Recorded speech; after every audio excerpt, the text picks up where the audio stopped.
नमस्कार, मी जान्हवी. आपण पाहत आहात मनमोकळा संवाद आणि आज आपल्या या चॅनलमध्ये सध्या चर्चेत असलेले बिग बॉसचे कंटेस्टंट म्हणजेच वैभव यांच्या घरी आपण आलेलो आहोत. आपण थोड्या गप्पा मारूया. नमस्कार वैभव. नमस्कार. सगळ्यात आधी घरातून बाहेर पडून कसं वाटतं? घरातून बाहेर पडून सगळ्यात आधी सूर्य दिसला. कारण की बाहेरचं काहीच दिसत नव्हतं. अंधार आहे, उजेड आहे, काय फक्त लाईट्सवरती काढायचं की बाबा हां ठीक आहे, सकाळ झाली आहे, संध्याकाळ झाली आहे, रात्र झाली आहे, झोपायचं आहे आता. तर तेवढं फक्त कळत होतं. बाहेरची हवा लागली जरा. बाहेरचं वातावरण, तापलेलं वातावरण बघितलं मी बाहेर आल्या. बाकी छान वाटलं पण बाहेर येऊन. जेव्हा बिग बॉसमध्ये एंट्री करतो आपण, म्हणजे जेव्हा तुम्ही गेलात तिथे अनोळखी व्यक्ती असतात प्रत्येकजण, आणि अशा लोकांमध्ये वावरणं की ज्यांना आपण ओळखतच नाही आणि बाहेरच्या जगाशी संपूर्ण आपला संपर्क तुटलेला असतो, तर तो अनुभव कसा असतो? तो अनुभव खूप मला होता, असं एकटे पडल्यासारखं होतं ॲक्च्युली तिथं. कारण की तिथे बरेच जण एकमेकांच्या ओळखीचे होते.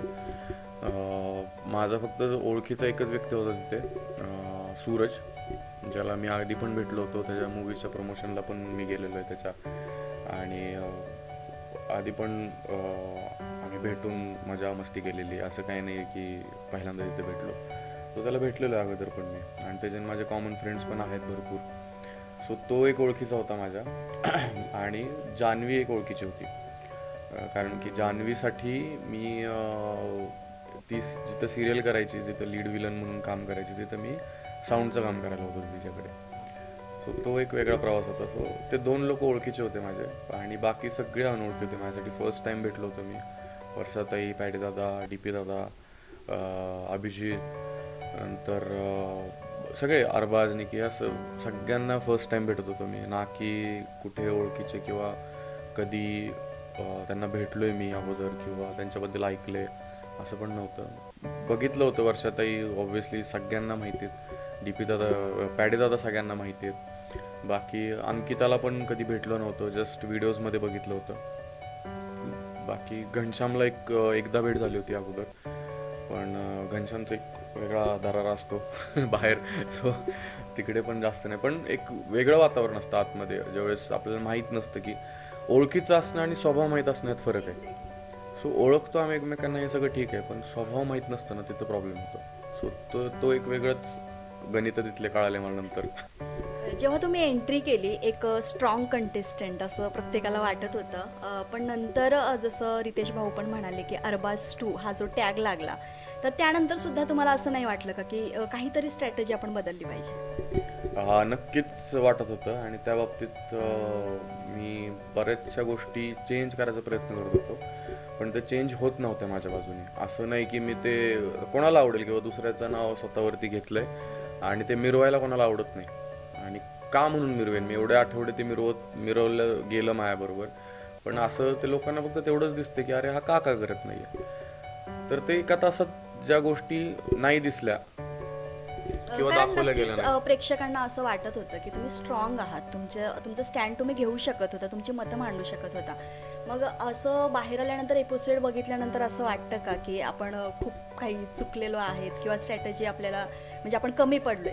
ऑब्व्हियसली वाटतंय. कारण की जिथे चान्सेस होते की बाबा जिथे मी स्टँड घेऊन बाजूला जाऊन स्टँड आणि सगळ्या घरासमोर स्टँड घेण्यापेक्षा, मला असं झालं होतं की ज्यावेळेस अरबाजच्या काही गोष्टी मला खटकत होत्या, निकीच्या काही गोष्टी खटकत होत्या, तर मी ॲक्च्युली त्यांच्या अपोजिट जाऊन बोलायला पाहिजे होतं. पण तिथे झालं असं की मी त्यांना समजवायला गेलो. कारण की असं झालं होतं की म्हणजे मित्र टाईप झाल्यासारखंच झालं होतं. असं काही घनिष्ठ मित्र नाही म्हणू शकत, पण मित्र होते ते तिथे झाले होते. तर मी त्यांना समजवायचा प्रयत्न करायचो की अरे असं नाही, मला ही गोष्ट खटकली आहे. तिथेच मी तसं सांगण्यापेक्षा जर बाहेर पडून दुसऱ्या ग्रुपमध्ये जाऊन किंवा इंडिव्हिज्युअली जरी स्टँड घेतला असता की मला हे खटकले, नाही आवडत आहे, असं जरी बोललो असतं तरी ते वेगळं घडलं असतं. पण मी समजवायच्या नादात पडलो आणि तिथे मग त्यांनी मला समजून म्हणजे थोडक्यात आपल्याला माहिती आहे बिग बॉस हा शो ग्रुपिझमचा नाहीच आहे. नक्कीच जर तुम्ही इंडिव्हिज्युअल राहिला असतात तर नक्कीच तुम्ही पुढे गेला असतात, किंवा मैत्री निभावण्याच्या नादामध्ये कुठेतरी तुम्ही मागे पडलात. नक्कीच म्हणेन मी सांगतो का, मी जर इंडिव्हिज्युअल खेळलो असतो ना, तर माझं बॉन्डिंग कोणाकोणासोबत झालं असतं माहिती आहे का? सगळ्यात महत्त्वाचं पॅडेदादा बरं झालं असतं, DP दादा बरं झालं असतं बॉन्डिंग माझं चांगलं, अभिजित बरं झालं असतं बॉन्डिंग चांगलं, सूरजवर ऑलरेडी बॉन्ड चांगला होता, पण आता ते बाहेर तसं दिसत नाही आहे सारखं, त्यामुळे मी म्हणत नाही आहे सारखं की बाबा सूरजवर बॉन्ड माझा वेगळा आहे, असं नाही म्हणू शकत, कारण की बाहेर वेगळं दिसलंय ते. सो पण आहे, सूरजवर बॉन्ड चांगला झाला असता माझा नक्कीच. बाकी आर्यासोबत पण बॉन्ड चांगला झाला असता माझा, पण निक्की आणि अरबाजसोबत नसतं झालं. जर मी इंडिव्हिज्युअल खेळलो असतो ना, तर त्या दोघांसोबत माझा एवढा बॉन्ड चांगला झाला नसता, नक्कीच नसतं झाला. पण मी त्यांना तेच सांगतो, मी त्यांना समजवायच्या नादात गेलो, जिथे मी ॲक्च्युली साईडला येऊन इंडिव्हिज्युअल डिसिजन घ्यायला हवे होते. जेव्हा तुम्ही बाहेर निघालात तर अरबाज खूप रडले, सर्वांनी पाहिलं. पण म्हणजे त्या रडण्यामागचं कारण तुम्ही बाहेर निघालात हे होतं की ते एकटे पडलं हे होते? आता ते त्यालाच माहिती नक्की काय आहे कसं आहे, पण रडला नक्कीच येतो, पण मित्रासाठी रडला असेल का कशासाठी मला माहित नाही, खरं सांगतो मी. कारण की ज्या पद्धतीने मी आता बघितले सगळे एपिसोड्स, तर आत्ता रिसेंटली कॅप्टन्सी टास्क होता, ज्यावेळेस मी बाहेर यायच्या अगोदर जो झाला होता मनी उचलायचा टास्क, ते मोती हे उचलायचं होतं, नाही कॉइन नाही, ते एक बॉक्स होता आणि ते काय म्हणतात त्याला, डायमंड उचलायचा होता. हां, तर तो टास्क झाला होता. तर त्याच्यात तो मला म्हटलं होतं की मी तुला कॅप्टन बनवणार आहे आणि तुझ्यासाठी मी खेळेन. आणि त्यानंतर लगेच निक्की आणि त्यांचं दोघांचं डिस्कशन झालं की मी नाही बुडून देणार त्याला वगैरे वगैरे. हे मला बाहेर आल्यावरती नंतर आत्ता म्हणजे काल परवा कळालं मला, ते दिसलं मला ते. सो त्या गोष्टी अशा खटकत गेल्या त्यांच्या मला. जसं आपल्याला माहिती आहे बिग बॉस हा रियालिटी शो आहे, तर तिथं रिअल कोण वाटतं आणि फेक कोण वाटतं तुम्हाला? रिअल मी सांगेन, बरेच लोक रिअल आहेत तिथे.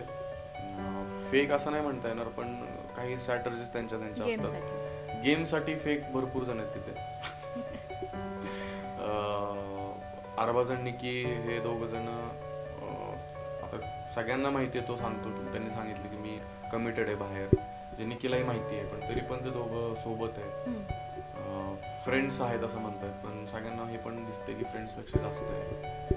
मग तुम्ही ॲक्सेप्ट का करत नाही की बाबा एक दोघं सोबत आहे, तुम्ही तर कशासाठी आहे?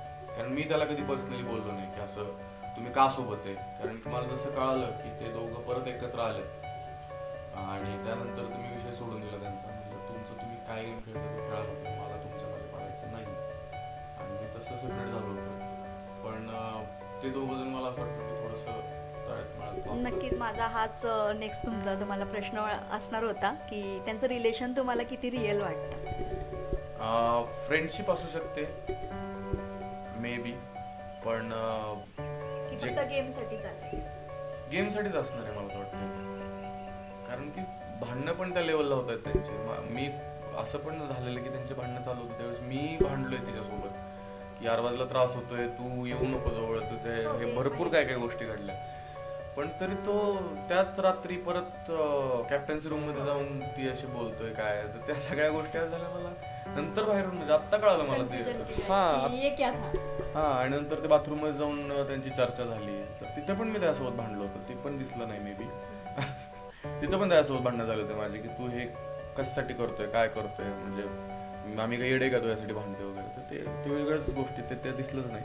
पण हा, हे थोडंसं असं वाटतं की हे त्यांचं दोघांचं एक अनसेड गोष्टी आहेत, ज्या की दोघांना माहिती आहे काय करायचं काय नाही, तर ते करतात. विनर कोण होईल असं वाटतं तुम्हाला, किंवा कोणाच्या हातात ट्रॉफी? अरे ट्रॉफी मी सांगतोय ना, मी जसं आधी पण बोललोय, आत्ता पण तेच बोलेन की येताना मी सूरजला मिठी मारली, त्याला म्हटलं ट्रॉफी बारामतीत पाहिजे.